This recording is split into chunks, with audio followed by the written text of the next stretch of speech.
Le premier congrès sur la miséricorde divine au Rwanda a eu lieu à Kigali, Kabuga, du 18 au 24 octobre 2010, sous le thème « La miséricorde divine comme antidote au mal qui ravage notre société ».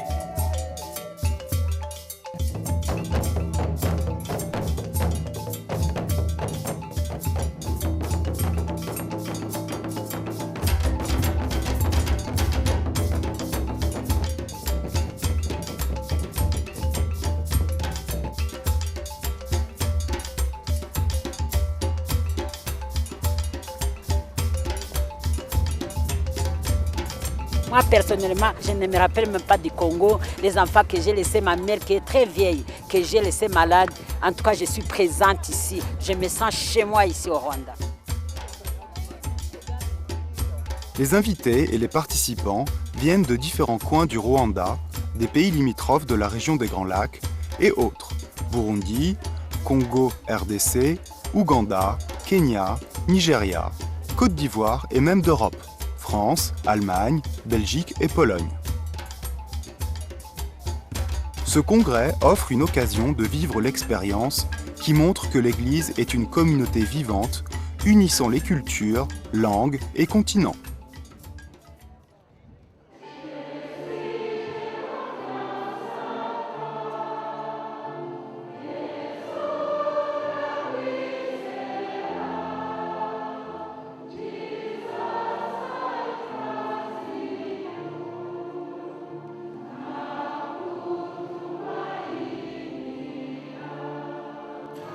Le congrès s'ouvre avec la célébration eucharistique solennelle, présidée par l'archevêque de Kigali, Monseigneur Tadé Ntirunyurwa, entouré par d'autres évêques et les prêtres.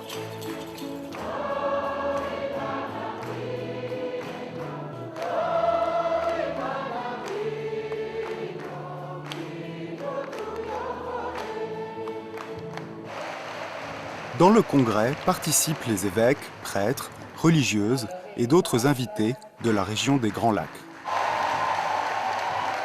La présence des sœurs de la congrégation de Notre-Dame de la Miséricorde mérite d'être soulignée.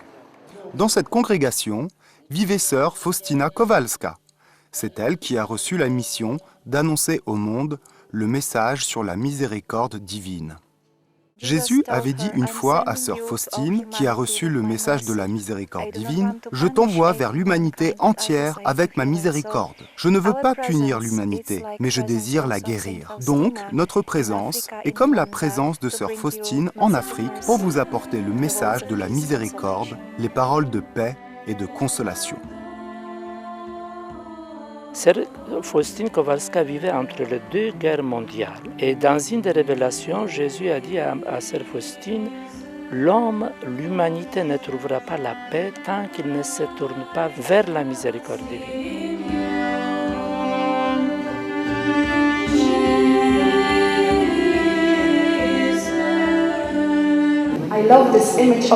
J'aime cette image de Dieu qui poursuit des pécheurs, Dieu qui prend soin de ce plus irrespectueux, ce plus désobéissant enfant, de telle sorte qu'il court derrière lui en attendant le moment opportun de le capturer.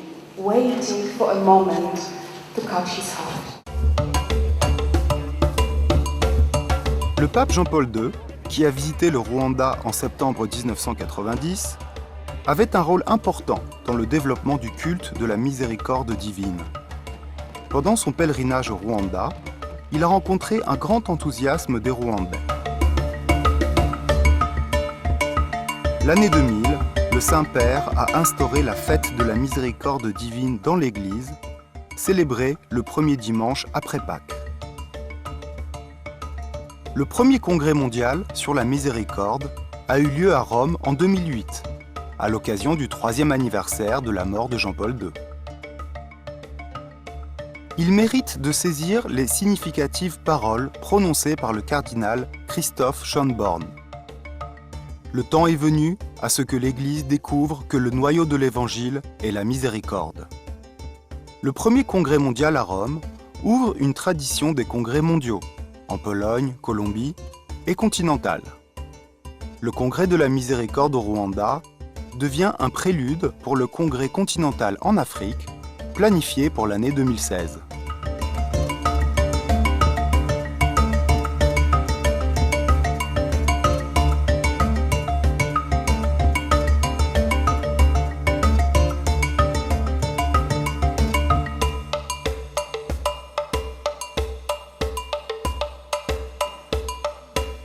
bougie allumée par 3 représentants de 3 pays voisins devient un symbole de la présence de la lumière du Christ dans la vie de tous les participants pour devenir les témoins de sa miséricorde dans le monde.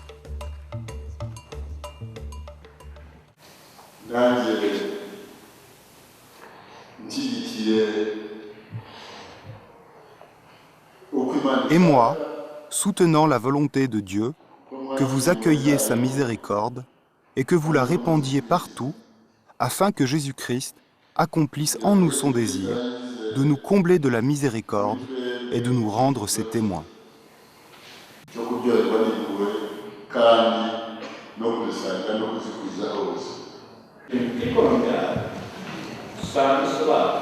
Si cet amour est manifesté aux hommes par Dieu, il importe de la comprendre comme bonté, grâce, bienveillance et miséricorde, parce qu'il touche le secours manifeste et la délivrance de différents maux. L'alliance de Dieu avec son peuple choisi est la base même et possède, pour ce faire, une dimension juridique et morale.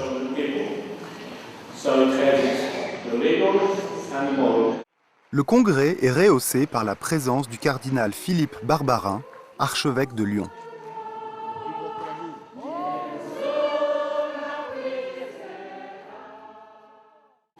Le psaume de la miséricorde, un psaume, c'est un poème, c'est aussi un chant. Et donc, d'une manière poétique, il chante l'amour de Dieu à l'œuvre dans sa vie. Il voit ce que Dieu a fait en lui et il veut partager cela à tout le monde. Et il décrit la miséricorde qui est dans le cœur de Dieu. Pourquoi Dieu fait cela? Parce que Dieu est tendresse et il est pitié. Il est lent à la colère et plein d'amour. Là, on a les 3 mots bibliques. Par les simples gestes, les rencontres, par les échanges et discussions, se construit la communauté du Congrès.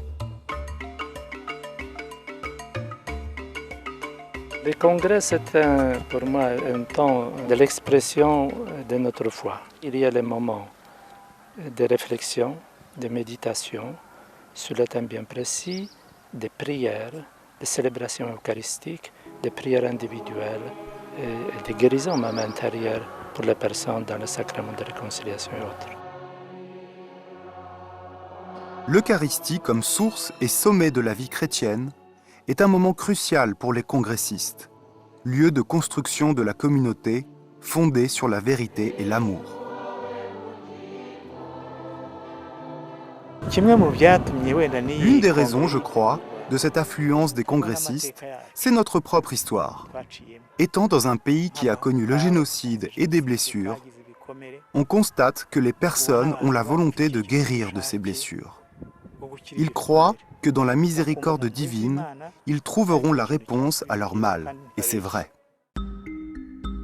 Plusieurs participants au congrès, surtout venus du Rwanda, étaient les témoins des événements tragiques du génocide qui a eu lieu au Rwanda en 1994 et qui a conduit à la mort de plus d'1 million de victimes innocentes.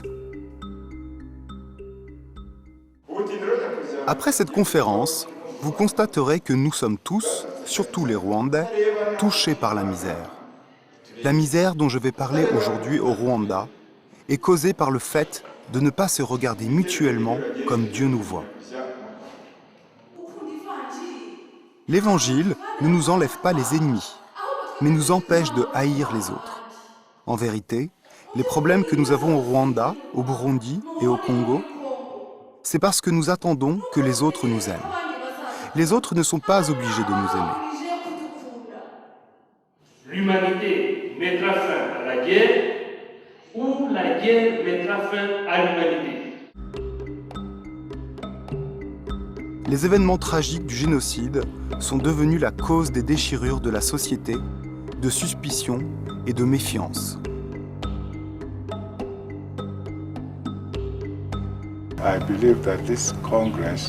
Je crois que ce congrès est une véritable médecine, que si les gens prennent le médicament eux-mêmes, au fond d'eux, ils recevront la guérison. Dieu est capable de faire fondre le cœur de l'humanité et aussi de guérir le cœur de l'humanité.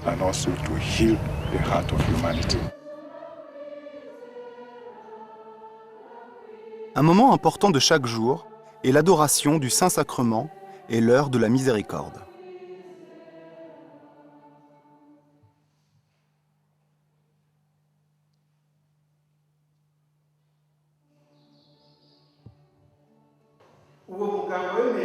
Ce médecin qui a accepté de porter avec nous les blessures, c'est Jésus-Christ. Il nous donne exemple d'accueillir et de persévérer dans la souffrance des blessures causées par nous-mêmes ou par les autres. Et il nous donne du courage de les transformer en source de bénédiction. C'est cela le nœud de cette conférence.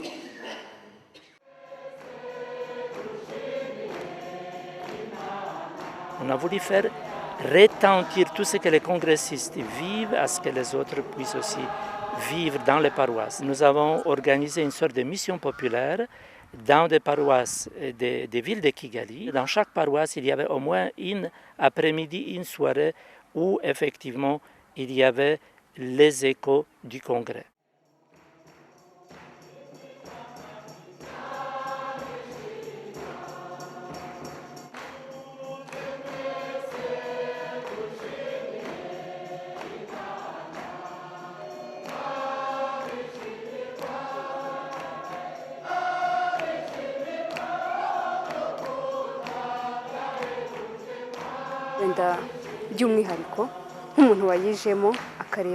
Si on regarde comment les gens se sont engagés pour y participer, comment les mamans ont laissé leur foyer, et moi, comme jeune, je peux me demander si ces gens ont pu faire ce pas alors qu'ils sont âgés, mais ayant toujours soif de savoir prier, comme jeune qui a encore un avenir, je me demande ce que je peux faire pour changer ma vie.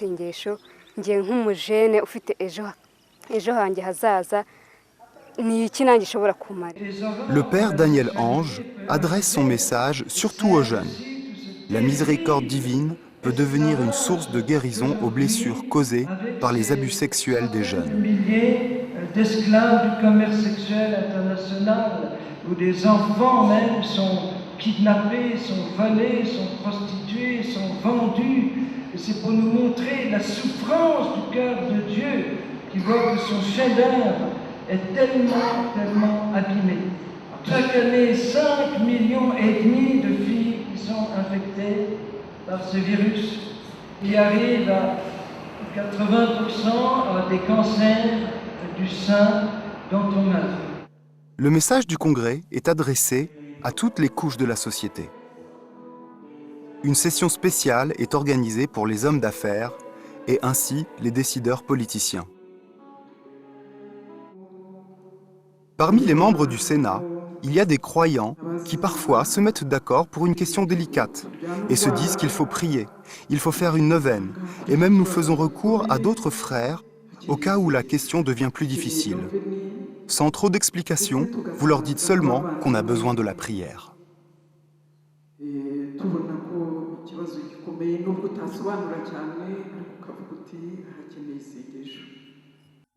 Aujourd'hui, plus que jamais, les leaders que vous êtes, les leaders que nous sommes, les leaders que nous avons été, nous sommes les principaux artisans du devenir de nos peuples. Et quand nos peuples connaissent des malheurs, c'est peut-être un peu aussi notre rôle, notamment en matière de gestion. Vous savez, dans nos pays, en Afrique, où on assiste toujours à la corruption, à la mauvaise gestion, à la concussion. Et des fois, quand quelqu'un détourne 300 000 $ peut-être pour se construire une villa, chez nous à Kigoré ou à Kiriri, ici peut-être à Nyarutarama ou ailleurs, je ne sais pas. C'est peut-être l'équivalent d'un centre de santé, n'est-ce pas? Dans cette région d'Afrique, divisée et blessée par les guerres et le génocide, à la messe de la clôture du Congrès, se sont rassemblées plus de 8000 personnes, évêques, prêtres, personnes consacrées et laïques. L'expérience de la miséricorde, vécue pendant le Congrès, sera diffusée par les congressistes dans leur vie quotidienne.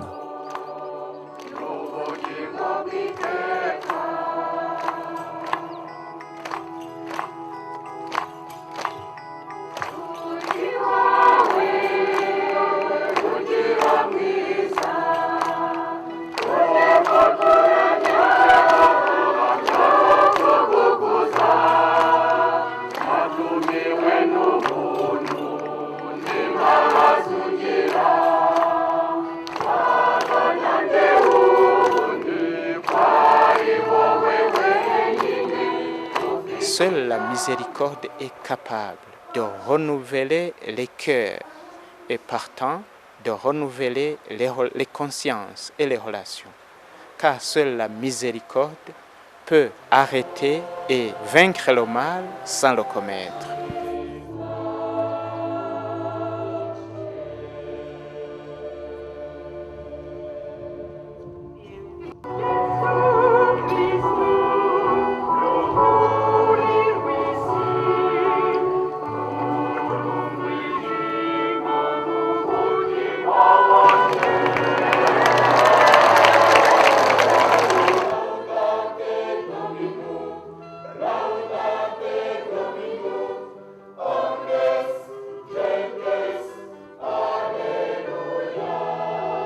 Sa sainteté, le pape Benoît XVI, s'unit volontiers à tous les participants afin que cette rencontre soit pour tous une occasion de raviver leur foi et leur désir d'être les témoins du Christ et de la bonne nouvelle. Dieu notre Père, riche en miséricorde, regarde avec bonté nos frères et sœurs qui viennent de passer toute une semaine ici, à Kabuga, en méditant sur ta miséricorde. Ils s'engagent aujourd'hui à être les apôtres de ta miséricorde infinie.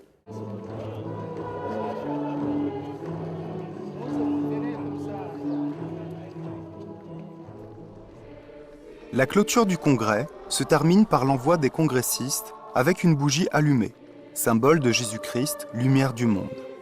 Comme les apôtres, ils partent pour témoigner de la miséricorde divine dans leur famille, leur paroisse et leur lieu de travail. Ainsi, ils deviennent les instruments pour construire sur la terre le royaume du Père miséricordieux. Dieu Père miséricordieux, qui a révélé ton amour dans ton Fils Jésus-Christ et l'a répandu sur nous dans l'Esprit Saint consolateur, nous te confions aujourd'hui le destin du monde et de chaque homme. Penche-toi sur nos péchés, guéris notre faiblesse, vainc tout le mal. Fais que tous les habitants de la terre fassent l'expérience de ta miséricorde. Afin qu'en toi, Dieu un et trine, il trouve toujours la source de l'espérance. Père éternel, par la douloureuse passion et la résurrection de ton Fils, sois miséricordieux pour nous et le monde entier. Amen.